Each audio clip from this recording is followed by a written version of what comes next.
Bonsoir à toutes et à tous. Merci de rester des nôtres. C'est votre émission Trafic qui revient chez vous, mais avec un nouveau visage. Alors tout de suite, le bulletin. De nouveau, bienvenue à tous. Démarrons par le transport aérien. TACBN va assurer le transport des pèlerins béninois au Hajj 2019. La décision a été prise au Conseil des ministres du 13 mars dernier. Et puis, le Bénin et le Niger se donnent la main pour construire et exploiter une pipeline. Cette dernière se chargera du transport des hydrocarbures produits au Niger vers le port autonome de Cotonou. Pour finir, le projet d'aménagement et de bitumage de la route du Goupenko-Kérouban-Kwara a fait l'objet d'un atelier technique démarré le 19 mars dernier. Cette rencontre a connu la présence du ministre d'État chargé du plan et du développement Abdoulaye Bio Tchane. Et ce sera tout pour ce bulletin. Aujourd'hui, nous nous sommes intéressés à une activité que beaucoup ont tendance à banaliser, mais qui s'avère être important pour la circulation des personnes. Il s'agit du métier de racoleur. Qu'en est-il vraiment? Quelles sont ses retombées et ses inconvénients? La réponse est dans cet élément que je vous propose de suivre. Le soleil n'ébranle en rien leur détermination. Ces hommes communément appelés racoleurs font partie intégrante de la chaîne de transport au Bénin. Leur mission, faire la course aux passagers dans un environnement inamical. On aide les chauffeurs à trouver du passager, puisque nous on est à l'Étoile Rouge maintenant. Quand il faudrait qu'un véhicule quitte à Saint-Michel maintenant, le passager qui vient chez nous maintenant, eux, ils peuvent venir nous prendre. Donc quand on parle du racoleur, on est en train de parler d'aide chauffeur. On trouve des passagers pour le chauffeur. L'importance des racoleurs est un sujet à controverse.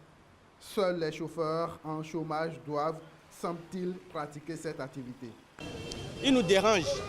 Quand tu trouves un passager et que tu veux prendre, eux, ils t'exigent un montant que tu dois payer avant de prendre le passager. Vous voyez? Et on est obligé d'obéir parce que si tu ne le fais pas, ils vont te casser la vitre ou bien ils vont créer des dégâts sur ta voiture. Donc, on est obligé de leur donner quelque chose avant de partir. Le racolage n'est pas un job. C'est pas un job. Au fait, c'est un système. C'est ceux qui sont en chômage, les chauffeurs en chômage. C'est leur job. Mais aujourd'hui, ce n'est plus comme ça. Il y a des individus qui ont accaparé ça et eux, ils disent que c'est leur travail. Ceux qui disent que c'est leur travail, qui sont en train de nous aider, c'est eux-mêmes qui sont en train de détourner nos clients. Si le passager vient, parce que supposons d'ici à Bombay, le tarif est à 3 000 et le client qui est à 2 500, c'est lui qui va autoriser le client de quitter le véhicule pour venir au bord de la voie, qui va lui trouver un véhicule de 2 000 francs. Les racoleurs aident les chauffeurs. Ils leur permettent de ne pas se fatiguer dans la recherche de clients. C'est très avantageux. En moyenne, un racoleur gagne 2 000 francs CFA par jour. Le mode de rétribution est variable. Si le client veut payer 1 000 francs, tu es obligé de lui donner au moins 100 francs. Vous voyez? Donc ça dépend du montant que le client veut payer. C'est en fonction du montant qu'on le paye aussi. Quand c'est boycott, un passager, ça dit, si on te donne 100 francs par passager, tu peux trouver 2 000, 2 500. Ça dit, tu peux manger, tu peux faire tout, pour ne pas aller voler de quelqu'un d'autre. Certains conducteurs de taxi appellent à l'assainissement du secteur. Ils dressent le profil des hommes à même d'exercer en tant que racoleurs. Ce que le gouvernement va nous faire, c'est de faire un recensement sur les parcs, voir qui sont les racoleurs. Est-ce qu'ils ont de permis? Celui qui a de permis et qui fait le racolage, lui, on peut l'accepter. Mais si tu n'as pas de permis, tu ne peux pas faire le racolage. Il y a certains qui ont appris quelque chose. Ils ne sont pas chauffeurs. Il y a des mécaniciens, il y a des vulgarisateurs parmi eux. Ils n'ont qu'à s'occuper de leur travail et nous laisser en paix. La pratique du racolage est indéniablement une source de revenus. Elle occupe une certaine classe de la population au cours de la journée. En attendant une régulation du secteur, chauffeurs, racoleurs et passagers animent le pays. Retour sur ce plateau, passons à présent à la page publicitaire de votre émission.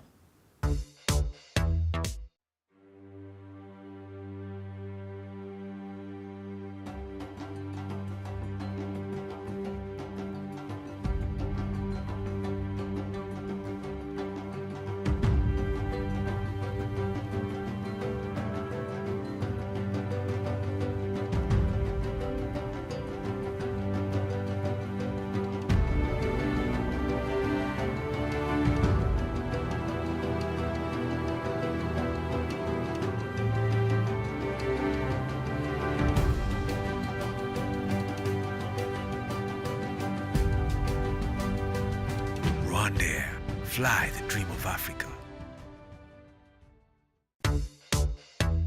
Désormais, première source de revenus du Bénin, le port autonome de Cotonou est représenté dans ce magazine avec pour sujet à la une la rénovation des remorqueurs pour un service impeccable. Vous aurez la portée de cette mesure dans les minutes du port. Le port autonome de Cotonou continue sa marche vers la modernité. Il vient encore de renforcer sa capacité à accueillir les grands navires de plus de 100 mètres de par le carénage du remorqueur Amérique. Les navires construits en acier, après 2 ans d'exploitation, doivent subir des arrêts techniques. Techniquement, nous on appelle des carénages. C'est-à-dire, on sort le navire complètement de l'eau et puis on traite la carène et puis on fait la révision des moteurs et on le remet à l'eau. De nouveau opérationnel, ce remorqueur était en panne, délaissé, victime de la lourdeur administrative, alors ambiante au port autonome de Cotonou avant l'arrivée du PAI. Mais la nouvelle équipe a su prendre les taureaux par les cornes et envoyer enfin le navire en réparation. Depuis 2013, il y a eu des courriers sur courriers, des courriers sur courriers, depuis le gouvernement Yaïboni jusqu'au gouvernement de Patrice Talon. Et il a fallu l'arrivée du PAI au port de Cotonou pour que le remorqueur soit caréné aujourd'hui. De retour depuis le lundi 18 mars 2019 sur le quai du port autonome de Cotonou, le remorqueur Amérique revient renforcer et faciliter les activités portuaires. Mais il est tout de même de bon ton de savoir à quoi sert un remorqueur et la caractéristique de celui-ci. Ce remorqueur, c'est un remorqueur de type nouveau. C'est un remorqueur moderne parce que le système de commande ici est différent de ces 2 remorqueurs Kouri et puis Bosro que nous voyons. Ici, par exemple, à la différence de la barre, nous n'avons pas une barre manuelle. La barre est incorporée au moteur. Ça permet de faire une giration de 360 degrés sur place, contrairement au remorqueur classique qui ne peut pas faire ça. Le retour du remorqueur Amérique va à coup sûr faire du bien aux opérations d'assistance au port autonome de Cotonou. De quoi consolider les efforts et les réformes en cours d'exécution pour redynamiser le trafic sur la plateforme portuaire. C'est un joyau et c'est l'outil de travail du port autonome de Cotonou. Sans ces remorqueurs, j'espère qu'on ne pourra pas avoir de trafic au port. De jour en jour, la plateforme portuaire renforce son efficacité et attire de plus en plus de partenaires. Ceci grâce au nouveau souffle insufflé par le PAI.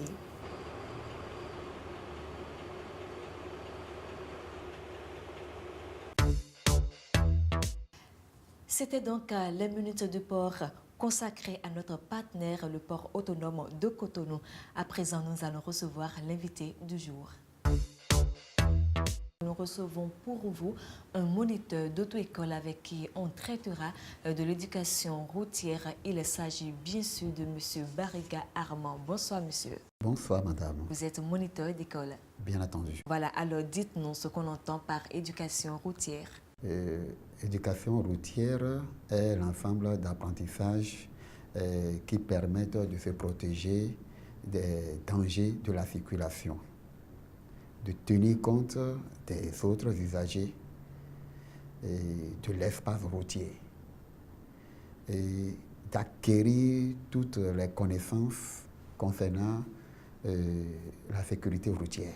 D'accord. Cet apprentissage peut se faire dans les écoles ou dans le cadre familial. Vous savez, il n'y a pas dans cette famille où les parents disent à leurs enfants pour traverser la route, il faut bien regarder à gauche et à droite et faites attention. Ne jouez pas sur la route. C'est déjà, ça fait partie des... Et pour compléter, il y a certains parents qui disaient, quand moi j'étais encore très petite, que le piéton doit toujours marcher à gauche pour faire face aux accidents. Ça fait partie également des éducations. Bien sûr. C'est exactement ça. Parce que lorsque vous êtes piéton seul ou bien vous êtes accompagné à deux, on circule face au danger. C'est pour esquiver le mal après. Mais quand on est en peloton, c'est-à-dire un groupe, on marche dans le sens de la circulation. C'est-à-dire on fait dos à la circulation. Oui. Quand on est seul, on fait face au danger. Alors, d'accord, de votre position, est-ce que vous pouvez nous parler rapidement de ce que vous pensez par rapport ou bien en ce qui concerne le comportement global des populations sur nos routes aujourd'hui? La route, c'est un domaine public à partager par tout le monde. Et tous, nous avons les mêmes droits égaux. Entre autres, celui d'aller et de venir. C'est notre droit le plus naturel et le plus absolu. Mais il est indispensable d'établir une règle générale égale à nous tous, qui est le code de la route.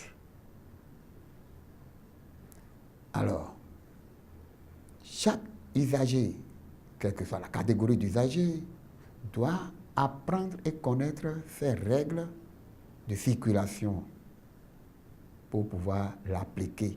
Parce que c'est le non-application des règles du code de la route qui engendre des accidents de circulation.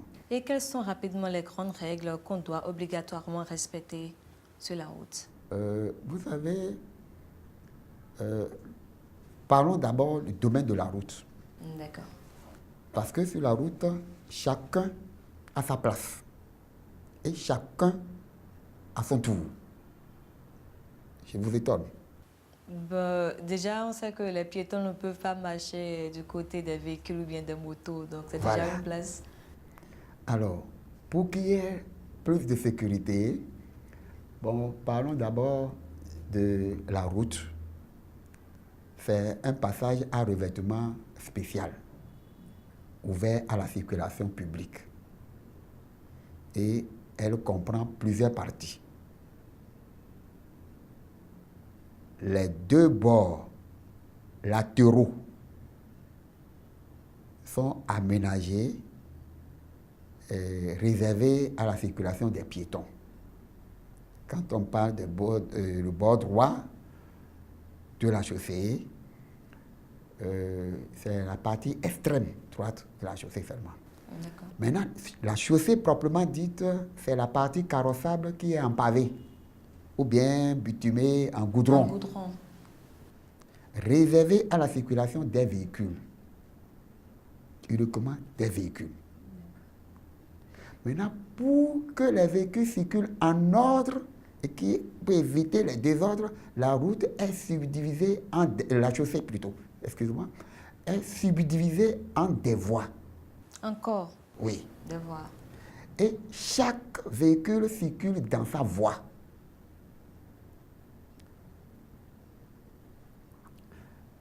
Les voies peuvent être, la chaussée peut être matérialisée ou non. Parce que si on dit matérialisée, vous allez constater, parfois vous allez trouver des lignes. Sur ces voies. Sur ces voies, des lignes continues ou bien des discontinues, c'est des traits pour matérialiser, donc pour diviser la chaussée. Et chacun reste de son côté. Si bien que, s'il y a collision entre deux véhicules roulant en sens contraire, sans doute l'un a quitté sa voie. Okay. Les piétons circulent sur l'accotement qui est le bord droit de la chaussée. D'accord. Et on trouve l'accotement en rase campagne, c'est-à-dire hors de l'agglomération ou des villes. Mais dans les agglomérations, les accotements dont nous parlons sont plus aménagés, empierrés et surrelevés par rapport à la chaussée. C'est ça que nous appelons trottoir. Voilà. Donc, pour les téléspectateurs qui nous suivent, ils doivent savoir que les piétons doivent marcher sur les trottoirs. Les trottoirs en ville. Mais en rase campagne, hors de l'agglomération, ils doivent circuler sur l'accotement. D'accord. Maintenant, quand est-ce qu'ils peuvent utiliser la chaussée? Tout juste pour traverser, aller de l'autre côté. D'accord. Il faut faire très très attention pour pouvoir traverser. Voilà. Avant que le piéton ne traverse la chaussée, il doit s'assurer qu'aucun usager, aucun véhicule, je dis, ne vienne de droite ou de gauche. Donc, il regarde à gauche et à droite et être sûr qu'il n'y a pas de véhicule avant de traverser. D'accord. Mais est-ce qu'un piéton peut traverser la voie en courant? Non, non, pas du tout, pas du tout. Pas du tout. Parce qu'on remarque de nos jours sur nos voies, il y a des bonnes dames ou bien des enfants, quand ils vérifient qu'il n'y a pas de véhicule qui vient, ils traversent la voie en courant. Non, non, non, non. Quel danger ils courent en faisant cela? Oui, parce que lorsque le piéton court pour traverser la route, le véhicule était à 8 vitesses. Il roulait à 8 vitesses. Donc, le piéton, lui aussi, il court. Vous voyez? Donc, le véhicule, pour s'en apercevoir que le piéton, il n'aura pas le temps suffisant pour freiner et éviter le piéton.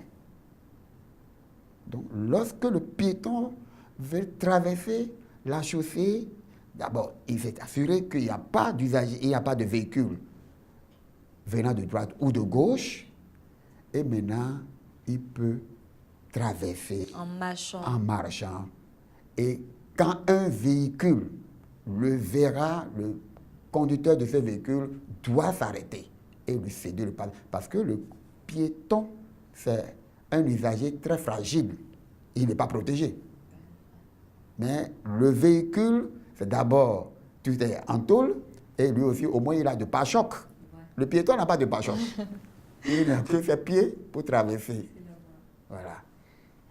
Donc, voilà comment le piéton doit traverser. Les piétons aussi ont besoin d'une éducation, d'un enseignement. D'un enseignement. Ils ont besoin d'éducation, il faut les éduquer. C'est ça que on fait dans les écoles. Dans les écoles, on fait le code de la route. N'oubliez pas qu'il y a quand même des enfants qui n'ont pas eu la chance d'aller à l'école. Pour ces derniers, est-ce qu'il y a des mesures, bien d'autres dispositions à prendre afin qu'ils puissent être imprégnés, de même que ceux qui vont à l'école? Oui, il y a des écoles. Il y a le cadre familial. Quand l'enfant veut sortir de chez lui, les parents le conseillent. Tout à fait. De faire attention sur la route, de ne pas s'abuser, de regarder à gauche et à droite avant de traverser. Même pour les enfants qui sont en apprentissage. Ça se fait dans les apprentissages, des ateliers d'apprentissage. Quand le patron veut commander l'apprenti ou bien l'enfant, il dit, bon, il faut faire attention au véhicule. C'est déjà l'éducation routière. Ça fait partie des cas des leçons d'éducation routière. D'accord. Et pour finir rapidement, est-ce que vous avez un mot à l'endroit de la population pour limiter au maximum les décès sur nos routes aujourd'hui? Il faut 3 objectifs pédagogiques. À savoir? Le savoir, le savoir-faire et le savoir-être. Le savoir, c'est les signalisations routières qui sont enseignées dans les écoles, toutes les écoles. Il y a le savoir-faire. Bon, ce n'est pas des réglementations en vigueur. Partir de la route à utiliser pour circuler librement. Et le savoir-être maintenant, les interdictions. Le comportement au volant pour les conducteurs de motos ou bien conducteurs des automobiles. Quand on dit qu'il ne faut pas conduire en prenant un appel, voilà tout ça. On parle du comportement. Le piéton aussi a ce comportement. Il faut traverser la chaussée dans sa largeur tout droit. D'accord. Merci beaucoup, Monsieur Barriga Armand. Je rappelle que vous êtes moniteur d'auto-école. Oui. Merci pour vos conseils. Merci, à la madame. prochaine. Je vous remercie. C'est moi. Nous abordons à présent la dernière ligne droite de cette émission et puis nous parlerons dans le Zoom des activités du Centre national de sécurité routière. Le Centre national de sécurité routière, CNSR, est créé par décret numéro 87-442 du 29 décembre 1987 et a le statut d'un établissement public à caractère administratif et social. Nous sommes une structure de l'État sous tutelle du ministère des Infrastructures et des Transports et qui définissons, élaborons les stratégies pour lutter contre les risques routiers. Ça, c'est la définition de la mission terre à terre. Et je voudrais vous dire que parlant de ces attributs, nous agissons pour améliorer le comportement des usagers de la route. Nous agissons pour recueillir les données statistiques qui découlent des accidents, histoire d'orienter les prises de grandes décisions. Nous travaillons également en commun accord avec les mairies, avec la direction des infrastructures et des transports pour faire l'audit des infrastructures routières. Nous évoluons également pour opiner sur la sécurité des véhicules. C'est ça que nous appelons communément la visite technique. Donc toute cette mission est définie par un décret qui a organisé la maison et est souvent mise en œuvre selon un plan de travail annuel. Ainsi, dans la mise en œuvre de ces actions, le centre collabore avec un certain nombre de structures pour mieux opérer le contrôle technique automobile, le contrôle du respect du code de la route, l'information et la sensibilisation des usagers de la route, etc. Tenant compte de la coopération où le Bénin, qui est devenu le vice-président international de la prévention routière, a échangé avec les partenaires aussi bien à l'international qu'à l'intérieur du pays pour tomber d'accord sur la gouvernance participative de la sécurité routière. C'est ça, celle-là qui nous amène à travailler avec la police républicaine, à travailler avec les collectivités locales, à travailler avec l'ensemble des autres membres qui sont en charge de la question de sécurité routière. Le Bénin a décidé dans sa politique de renforcement de la protection des usagers à travers le CNSR d'agir sur la régulation des comportements des usagers, ce qui nous amène à faire beaucoup de sensibilisation. Des sensibilisations qui aboutissent à des résultats probants. Au cours de l'année 2018, on a observé également que les taux d'accidents ont chuté par rapport à 2017. Et le 2017 était un peu moins par rapport à 2016, tout simplement parce que nous avions pris à bas le cœur avec les autres acteurs la décision de travailler en synergie. Et ce travail, qui est le fruit des instructions que nous avions reçues du ministre de l'Intérieur et du ministre des Transports, nous a permis aujourd'hui de constater une nette régression des accidents au niveau de la ville de Cotonou, au niveau de la ville de Porto-Novo également, mais dans la zone nord, nous avions remarqué que les accidents n'ont pas aussi diminué, mais pas par rapport à 2016, parce que les statistiques ont montré que les villes de Parakou, qui sont des villes qui sont en plein essor en termes d'aménagement et de construction, obligent que nous renforcions les capacités, parce que les populations qui n'étaient pas habituées à traverser les routes, qui sont des routes aujourd'hui modernes, méritaient d'être assistées beaucoup plus. Donc, les statistiques ont montré que les marchés qui se sont implantés le long de ces artères ont engagé un certain nombre d'accidents. Et ça pose le problème de vulnérabilité de nos usagers parce que les dimensionnements de nos voies depuis les colons jusqu'à aujourd'hui ne prenaient pas en compte les routes de type intelligent. On comprend donc que le CNSR effectue l'étude, la recherche et la mise en œuvre de tous les moyens destinés à accroître la sécurité des usagers de la route, notamment à travers des mesures de prévention et de lutte contre les accidents de la route. Changer.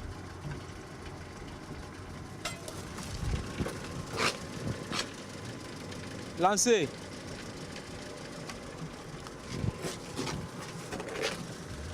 Le code là, ce n'est pas bon. Et c'est la fin de cette émission. Merci de nous avoir suivis.